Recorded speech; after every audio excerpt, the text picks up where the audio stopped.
Good morning, all of you. My name is S. Appal Naidu, lecturer in chemistry, Padmavati Degree College, online classes. So, here second year degree, fourth sem అనేది మనం already last నేర్చుకున్నాం. అందులో electrochemistry విద్యుత్ రసాయనిక శాస్త్రం అనేది discussion చేశాం. విద్యుత్ రసాయనిక శాస్త్రం, ఈ విద్యుత్ రసాయన శాస్త్రంలో మనం ఆల్రెడీ 2 5 మార్క్స్ క్వశ్చన్లు అనేవి కండక్ట్ చేసాం. ఏంటి ఆ 5 మార్క్స్ అంటే జనరల్గా మనం తుల్యాంక వాహకత, మోలార్ వాహకత, విశిష్ట వాహకతల గురించి చాలా బాగా నేను చెప్పాను. అవి మీరు ఒకసారి డిస్కస్ చేసుకొని మీకు నోట్స్ కూడా ఆల్రెడీ నేను ఇవ్వడం జరిగింది.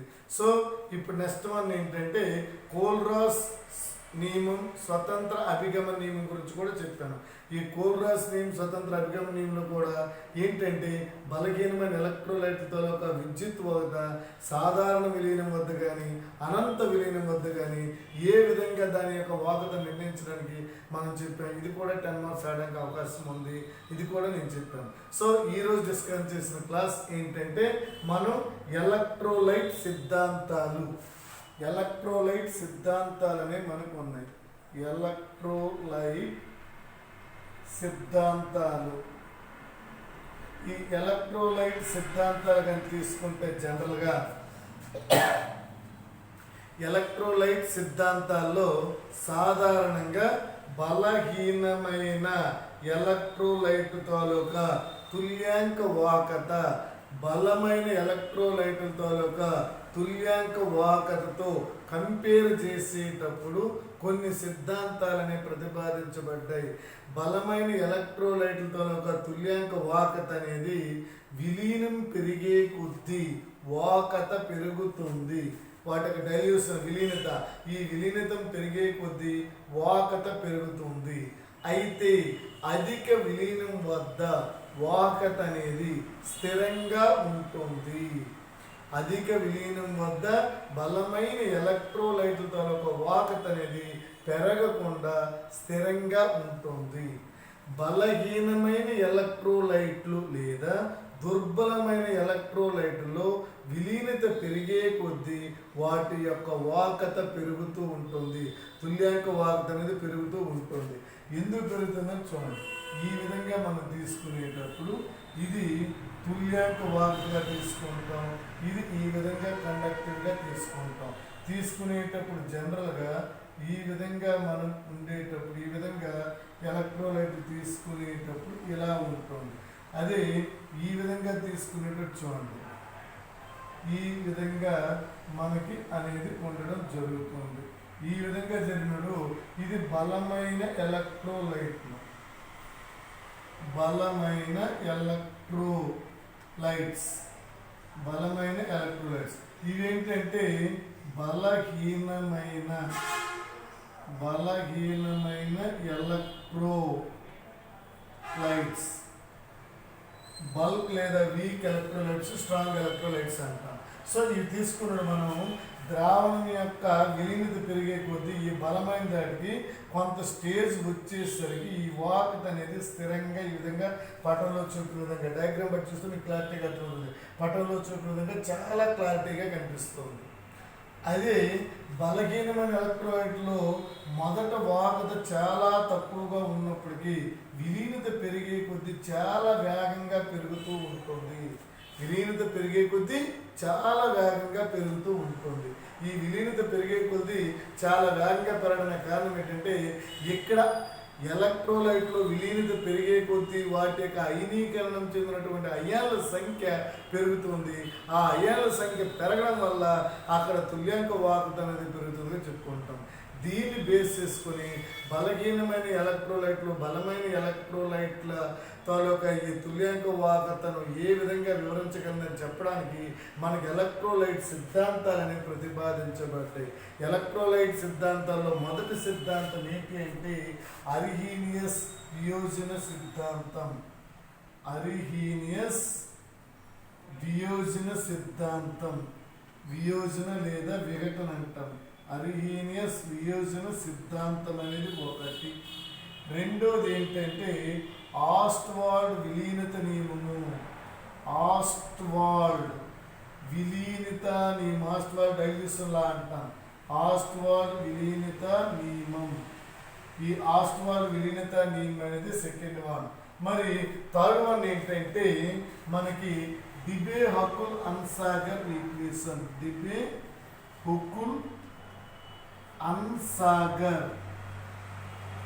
అన్సాగర్ సమీకరణము. ఈక్వేషన్ తెలుగులో సమీకరణం అంటారు. ఈ విధంగా మనకు 3 సిద్ధాంతాలు ఎలక్ట్రోలైట్ సిద్ధాంతాలు ఉన్నాయి.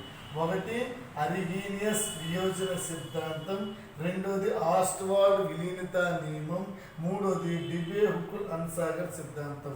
అరిహీనియస్ సిద్ధాంతము బలహీనమైన ఎలక్ట్రోలైట్లతో ఒక తుల్యాంక వారుకు నిర్ణయించడానికి ఉపయోగపడింది. ఆస్ట్వాల్డ్ విలీనత నియమం దీని మీద బేస్ చేసుకుని వచ్చింది. ఈ డిబే హుకుల్ అన్సాగర్ ఈక్వేషన్ దీన్ని కంప్లీట్గా వివరించండి. బలమైన ఎలక్ట్రోలైట్లతో ఒక తుల్యాంక వారు విలీనత పెరిగే కొద్దీ పెరిగి ఎలాగైతే స్థిరంగా ఉంటుంది, బలహీనమైన ఎలక్ట్రోలైట్ల యొక్క విద్యుత్ వాత అధిక విలీనతం వద్ద మొదట తక్కువ విలువతో ప్రారంభమైనప్పుడు కూడా ఎక్కువగా ఉండడానికి అవకాశం ఉంటుంది. ఈ విధంగా మనకి ఎలక్ట్రోలైట్ సిద్ధాంతాలు అనేవి ప్రతిపాదించబడ్డాయి. ఈ విధంగా మనకి ఏంటమ్మా ఎలక్ట్రోలైట్ సిద్ధాంతాలు అనేవి ప్రతిపాదించబడ్డాయి. ఈ ఎలక్ట్రోలైట్ సిద్ధాంతాలనే ఫస్ట్ మనం అరిహీనియస్ సిద్ధాంతం, వియోజన సిద్ధాంతం గురించి చర్చిద్దాం. అరిహీనియస్ వియోజన సిద్ధాంతం.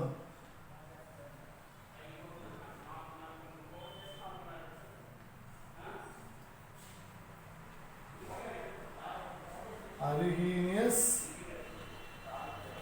వియోజన సిద్ధాంతం ఫస్ట్ వన్. అరిహీనియస్ వియోజన సిద్ధాంతం తీసుకుంటే ద్రావణములోని అన్ని ఎలక్ట్రోలైట్లు అయనీకరణం చెంది, అన్ని ఎలక్ట్రోలైట్లు అనేవి అయనీకరణం చెందుతాయి. ఎలా అయనీకరణం చెందుతాయంటే స్వచ్ఛందంగా అయనీకరణం చెందుతాయి. స్వచ్ఛందంగా అయనీకరణం లేదా విఘటనం చెంది అయాన్లుగా ఏర్పరుస్తాయి. ఇలా స్వచ్ఛందంగా అయనీకరణం చెంది అయాన్లుగా ఏర్పడి విఘటనం చెందే ప్రక్రియను ఏంటంటామంటే వియోజన సిద్ధాంతము అంటాం, లేదా విద్యుత్ విశ్లేషణ వియోజనం అంటాం. విద్యుత్ విశ్లేషణ వియోజనం, విద్యుత్ విశ్లేషణ విఘటనం, ఎలక్ట్రోలైట్ డిసోసియేషన్ అంటాం. అంటే జనరల్గా మనం తీసుకుంటే అన్ని బలమైన లేదా బలహీనమైన ఎలక్ట్రోలైట్లు స్వతంత్రంగా లేదా స్వచ్ఛందంగా విఘటనం చెంది అయాన్లుగా ఏర్పడే సంబంధాన్ని ఏమంటామంటే ఎలక్ట్రోలైట్ వియోజనము అంటాం. ఈ ఎలక్ట్రోలైట్ వియోజనాన్ని తీసుకునేటప్పుడు వీటిలో మనకేంటంటే ఏదైనా ఒక ఎలక్ట్రోలైట్ తీసుకుంటాం. ఫర్ ఎగ్జాంపుల్ ఏబి అనేది ఒక ఎలక్ట్రోలైట్ అనుకున్నాం. ఈ ఏబి ఎలక్ట్రోలైట్ని ఈ విధంగా మనం విఘటనం చెందించినప్పుడు ఏ ప్లస్గా గాను బి మైనస్గా గాను విఘటనం చెందుతుంది. దీన్నే వియోజన అవధి అంటాం. దీన్ని ఏమంటామమ్మా వియోజన అవధి అంటాం. సో నెక్స్ట్ వన్ ఏంటంటే మనకి ఒక ద్రావణములోని ఉండే క్యాటయాన్ల తాలూకా విద్యుదావేశ పరిమాణము యానయాన తాలూకా విద్యుదావేశ పరిమాణం యొక్క మొత్తానికి సమానంగా ఉంటుంది. అందుకే ఆ ఎలక్ట్రోలైట్ అనేది తటస్థంగా ఉంటుంది, స్థిరంగా ఉంటుంది. ఫర్ ఎగ్జాంపుల్ అరిహీనియస్ ప్రకారంగా ఆమ్లము, అరిహీనియస్ పరంగా క్షారం అన్నప్పుడు నీరు తీసుకుంటే వాటర్ H2O, అది H+గా ఈ విధంగా H2O తీసుకుంటాం. ఇది H2O తీసుకునేటప్పుడు ఈ విధంగా H+OH- అనేది విఘటనం చెందుతుంది. ఇలా విఘటనం చెందినప్పుడు ఈ H+ తాలూకు అయాన గాఢత OH- తాలూకు అయాన గాఢతలు సమానంగా ఉంటాయి. కాబట్టి ప్యూర్ వాటర్, శుద్ధ జలము తాలూకా స్వభావం తటస్థంగా ఉంటుంది. అదే ఆ వాటర్లో యాసిడ్ నేచర్ ఎక్కువగా ఉందని చెప్పాలండి. H+ గాఢత పెరిగింది అనుకోండి, అంటే క్యాటియాన్ తాలూకా గాఢత ఇక్కడ బేస్ చేసుకుని చెప్పినటువంటి అది బేస్ క్షార స్వభావం కలిగి ఉంటుంది. OH- గాఢత కానీ H+ అయితే ఆమ్లము, OH- అయితే క్షారం. జనరల్గా అరిహీనియస్ ప్రకారంగా జలద్రావంలో కలిగి విద్యుత్ విశ్లేషణం చెంది H+ అయాలుగా ఏర్పరిస్తే వాటిని అరిహీనియస్ ఆమ్లాలు అన్నారు. జలద్రావణంలో కరిగి విద్యుత్ విశ్లేషణం చెంది OH- అయాలుగా ఏర్పరిస్తే వాటిని క్షారాలు అన్నాడు. అంటే అరిహీనియస్ అనేవాడు 1887లో స్వీడన్ దేశానికి చెందినటువంటి ఆయన ఈ అరిహీనియస్ వియోజన సిద్ధాంతాన్ని ప్రతిపాదించినప్పుడు అరిహీనియస్ ఆమ్లక్షార సిద్ధాంతాన్ని కూడా ప్రతిపాదించాడు. ఏదైనా ఒక పదార్థం విద్యుత్ విశ్లేషణ చెందినప్పుడు దానిలో H+ అయాన్లు కానీ ఫామ్ చేస్తే దాని ఆమ్లం అని, OH- అయాన్లు కానీ ఫామ్ చేస్తే దానికి క్షారం అని చెప్పాడు. HClగా తీసుకుని H+Cl-. సో H+ ఉంది కాబట్టి ఇది ఆమ్లము. NaOHలో Na+OH-, అక్కడ OH- ఉంది కాబట్టి క్షారము. రెండు కానీ ఉంటే ఎంపోప్రటిక్ నేచర్ అని, రెండు లేకపోతే సాల్ట్ లవణం అని అంటాం. ఫర్ ఎగ్జాంపుల్ NaCl తీసుకుంటే Na+Cl-, అంటే ఇందులో Na+Cl-, H+ కానీ OH- కానీ లేదు కాబట్టి దీని యొక్క యానియాన్ ఛార్జ్ మొత్తం క్యాటియాన్ ఛార్జ్ లేక మొత్తానికి సమానం అని చెప్పి ఈ విధంగా చెప్పాడు. సో అందుకే అరిహీనియస్ ప్రకారంగా ఆమ్లక్షార సిద్ధాంతం ప్రకారంగా H2Oని శుద్ధ జలాన్ని మనం ఏమనుకుంటామంటే జనరల్గా తటస్థ స్వభావం అంటారు. దాని యొక్క నేచర్లో H+, యాసిడ్ రైలు ఏవైనా ఆమ్లాలతో కూడిన వర్షం కానీ పడ్డదనుకోండి, అలాంటి వర్షపు నీరు ఆమ్ల స్వభావం ఉంటుంది. గ్రౌండ్ వాటర్ అంటే భూగర్భ జలాలు, ఆ భూగర్భ జలాల్లో అనేక రకాలైన క్షారముక్తి లోహాలైన lithium, sodium, potassium, magnesium, beryllium, calcium, strontium ఇలాంటి మూలకాలతో ఉన్నటువంటి వాటర్ బేస్ క్యారెక్టర్ ఉంటుందని చెప్పుకున్నాం. అందువల్లే వాటర్ అనేది యాసిడ్ బేస్ అని మనం ఎగ్జాక్ట్ చెప్పలేం. ప్యూర్ వాటర్ అనేది ఖచ్చితంగా న్యూట్రల్ తటస్థం. దీని యొక్క pH విలువ ఖచ్చితంగా 7 ఉంటుంది. దీని యొక్క pH విలువ ఖచ్చితంగా 7 ఉంటుంది. ఇలాంటి అరిహీనియస్ అనేది అసలు ఫస్ట్ వన్ ఏం చేశారంటే ఎలక్ట్రోలైట్లతో ఒక విద్యుత్ విశ్లేషణలో స్వచ్ఛందంగా విఘటనం చెందేదాన్ని వియోజనం అన్నాం. విద్యుత్ వియోజనం అన్నాం. ఈ విద్యుత్ విశ్లేషణలో యానియాల తాలూకా పరిమాణము క్యాటియాన్ తాలూకా పరిమాణాల మొత్తానికి సమానంగా ఉంటుంది. అందుకే ఇది తటస్థంగా ఉంటుంది. మూడోది విద్యుత్ క్షేత్రములో మనము వర్తింపజేసినప్పుడు అయనీకరణాన్ని వర్తింపజేసినప్పుడు విద్యుత్ క్షేత్రం తీసుకొని అయనీకరణ క్షేత్రంలో వర్తింపజేసినప్పుడు స్వచ్ఛందంగా లేదా స్వేచ్ఛగా విఘటనం చెందేటప్పుడు ఆ ఎలక్ట్రోడ్లు అనేవి చెలుస్తూ వ్యతిరేక దిశగా ఆవేశాలు చెలుస్తూ ఉంటాయి. అంటే వ్యతిరేక దిశలు అంటే +-, ఒకదానికొకటి ఆపోజిట్ ఉండడం వల్ల అది తటస్థంగా ఉంటుంది. ఫర్ ఎగ్జాంపుల్ ఏదైనా ఒక పదార్థాన్ని విద్యుత్ విశ్లేషణ చెందినప్పుడు ఆనోడ్ వద్ద ఏం ఏర్పడుతుందంటే ఆనోడ్ అనేది పాజిటివ్ కాబట్టి క్యాటియాన్ అటువంటి ఉన్న ఛార్జ్ ఉన్న అయాన్ అనేది అక్కడ నిక్షిప్తం అవుతుంది.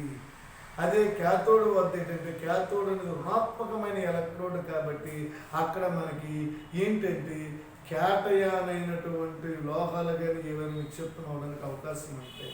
అంటే మనము అరిహీనియస్ వియోజన సిద్ధాంతం ప్రకారంగా మనం విద్యుత్ క్షేత్రాన్ని అనువర్తింపజేసినప్పుడు వ్యతిరేక ఆవేశములో అయాన్లు ఎప్పుడు చెలిస్తూ తటస్థంగా ఉంటాయి. ఆనోడ్ వద్ద ఎప్పుడు కూడా యానియాన్ నిక్షిప్తం అవుతుంది, క్యాథోడ్ వద్ద ఎప్పుడు కూడా క్యాటియాన్ నిక్షిప్తం అవుతుంది. ఆనోడ్ అనేది ఆక్సీకరణం, క్యాథోడ్ అనేది క్షయీకరణం. క్యాథోడ్ అనేది రుణ ఎలక్ట్రోడ్, ఆనోడ్ అనేది ధన ఎలక్ట్రోడ్.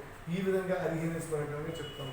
అలాగే అరిహీనియస్ ప్రకారంగా మూడోది తీసుకుంటే ఏదైనా ఒక ఎలక్ట్రోలైట్ తాలూకా విద్యుత్ విశ్లేషక అవధిలో అది ఎంత మేరకు విఘటనం చెందుతుంది, దాని యొక్క స్వభావాన్ని, దాని యొక్క గాఢతను వివరించగలుగుతుంది.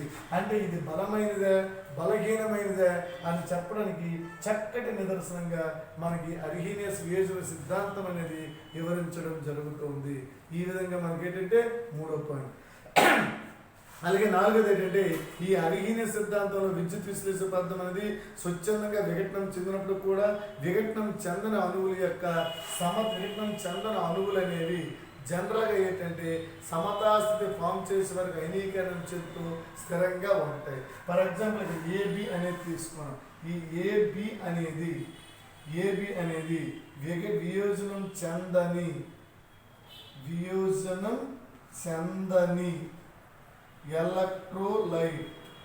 ఎలక్ట్రోలైట్.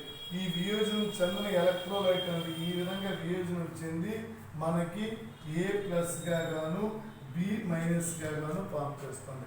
అంటే ఇక్కడ సమతాస్థితి అనేది ఫామ్ చేస్తుంది, ఇక్కడ ఈక్విలిబ్రియం అనేది ఫామ్ చేస్తుంది. సమతాస్థితి అంటే ఏ స్థితి వద్ద అయితే క్రియాజనకాలు క్రియాజన్యాలుగాను క్రియాజన్యాలు క్రియాజనకాలుగా మారి పురోగామి తిరోగమించిన సమానంగా ఉంటాయో ఆ స్థితిని సమతా స్థితి అంటాం. ఈ విధంగా అయానిక్ ఈక్విలిబ్రియం సమతా స్థితిని ఫామ్ చేస్తుంది. ఈ సమతా స్థితి వద్ద మనం దీని యొక్క విఘటన స్థిరాంకాన్ని ఫామ్ చేయగలం. ఈ విధంగా ఫామ్ చేసినది concentration of A plus concentration of B minus by concentration of ABగా తీసుకుంటాం. ఈ విధంగా తీసుకునేటప్పుడు మనకి ఈ విఘటనపు స్థిరాంకం లేదా K అనేది వస్తుంది. ఈ విఘటనపు స్థిరాంకం K బట్టి ఆ ఎలక్ట్రోలైట్ అనేది K అనేది Ka అయితే యాసిడ్ అని, Kb అయితే బేస్ క్షారంగా తీసుకుంటాం. ఈ K విలువ ఎంత ఎక్కువగా ఉంటే ఆ ఎలక్ట్రోలైట్ అంత బలంగా ఉంటుంది, K విలువ ఎంత తక్కువగా ఉంటే ఆ ఎలక్ట్రోలైట్ అంత బలహీనంగా ఉంటుందని చెప్పుకుంటాం. సాధారణంగా ఆమ్లం తాలూకా విఘటన స్థిరాంకాన్ని Ka అంటాము, క్షారం యొక్క విఘటన స్థిరాంకాన్ని Kbగా పేర్కొంటాం. ఈ విధంగా మనం ఏంటంటే అరిహీనియస్ తాలూకా సిద్ధాంతాన్ని మనం ప్రతిపాదిస్తాం. ఇది అరిహీనియస్ సిద్ధాంతం. అరిహీనియస్ వియోజన సిద్ధాంతంలో మినిమం 5 నుంచి 6 పాయింట్ల వరకు మీరు రాయగలగాలి. అలాగే అరిహీనియస్ వియోజన సిద్ధాంతం తాలూకా పరిమితులుగా తీసుకుంటే మనకి విద్యుత్ విశ్లేషణ అనేది విలీనంతో పాటు పెరుగుతూ ఉంటుంది. అయితే బలమైన ఎలక్ట్రోలైట్లకు అయితే ఈ విలీనత పెరిగే కొద్ది ఒక అధిక విలీనత వద్ద స్థిరంగా ఉండదని చెప్పాము. బలహీనమైన ఎలక్ట్రోలైట్లు తీసుకుంటే విలీనత ఎంత ఎక్కువగా ఉంటే మొదట తక్కువ విలువతో ప్రారంభమైనప్పటికీ వీటి యొక్క వాహకత అనేది వేగంగా పెరుగుతూ ఉంటుంది. వీటి యొక్క వాహకత వేగంగా పెరుగుతూ ఉంటుంది అని చెప్పడానికి మనం ఏంటంటే నిదర్శనంగా 2 ఎలక్ట్రోలైట్లు అనేవి ఉంటాయి. ఒకటి బలమైన ఎలక్ట్రోలైట్లు, రెండోది బలహీనమైన ఎలక్ట్రోలైట్లు. బలహీనమైన ఎలక్ట్రోలైట్లు తీసుకునేటప్పుడు జనరల్గా మనము ఏక విద్యుత్ విశ్లేషక పదార్థాన్ని తీసుకుంటాం. ఏక విద్యుత్ విశ్లేషక పదార్థంతో ఒక వియోజన అవధిని మనం వివరించడానికి ఇది చక్కగా ఉపయోగపడుతుంది. దీనికి ఎగ్జాంపుల్ ఏంటంటే KCl, NaCl, HCl ఇలాంటివన్నీ కూడా ఉపయోగపడుతుంది. అలా కాకుండా G అంటే for example BaCl2, MgCl2, CaCl2 ఇలాంటి ద్వి ఎలక్ట్రోలైట్ల యొక్క విద్యుత్ విశ్లేషణ అవధిని ఖచ్చితంగా వివరించలేకపోయింది అరిహీనియస్. ఈ విధంగా అరిహీనియస్. అలాగే అరిహీనియస్ అనేది విద్యుత్ విశ్లేషణ చెందినప్పుడు దాని యొక్క విఘటన అవధి Ka, Kbలు అనేవి ఖచ్చితంగా ప్రయోగపూర్వకంగా వివరించలేకపోయాయి. ఈ విధంగా మనం ఏంటంటే ఫస్ట్ సిద్ధాంతమైనటువంటి అరిహీనియస్ వియోజన సిద్ధాంతాన్ని మనం చెప్పగలిగాం. ఇది అరిహీనియస్ వియోజన సిద్ధాంతం. రెండోది ఆస్ట్వాల్డ్ విలీనత నియమం.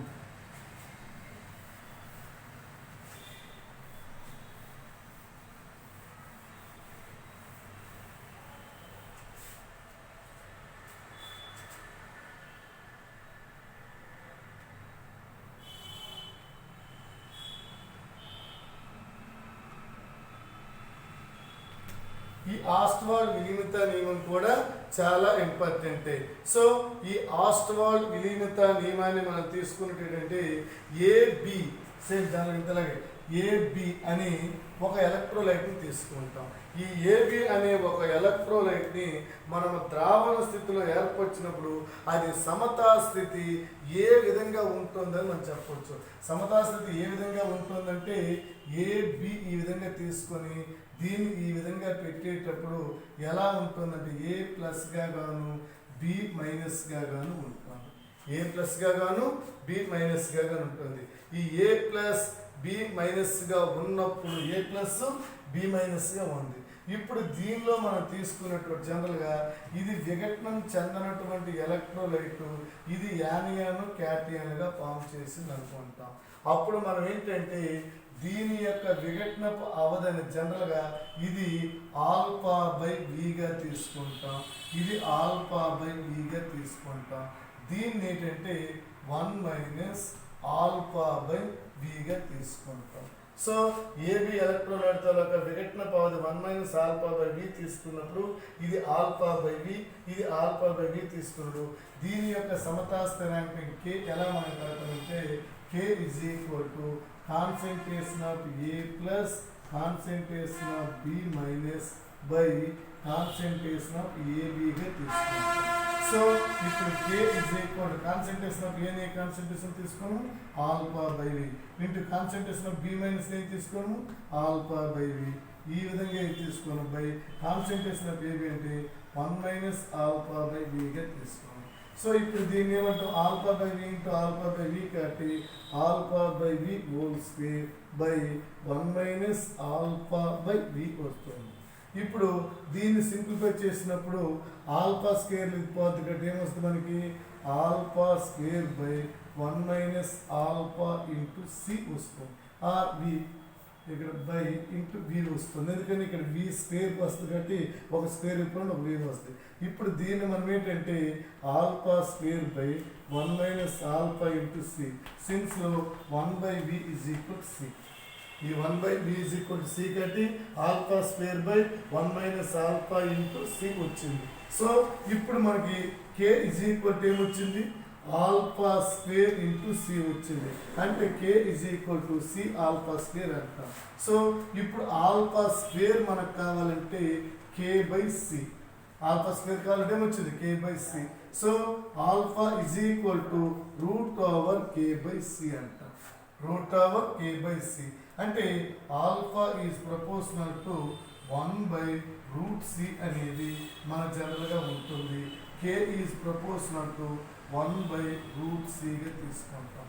అంటే మనకి K is equal to alpha into K by C వస్తుంది కదా, alpha is equal to root K by C, అంటే ఆల్ఫా ఈజ్ ప్రపోర్షనల్ ఏమొచ్చింది 1 by C. So K is proportional 1 by C, అంటే దీని యొక్క వియోజన అవదంటాం. ఇక్కడ ఆల్ఫా అంటే ఏంటంటే విఘటనం చెందిన అణువుల సంఖ్య బై మొత్తం అణువుల సంఖ్య తాలూకా నిష్పత్తిని వియోజన అవధిగా పేర్కొంటాం.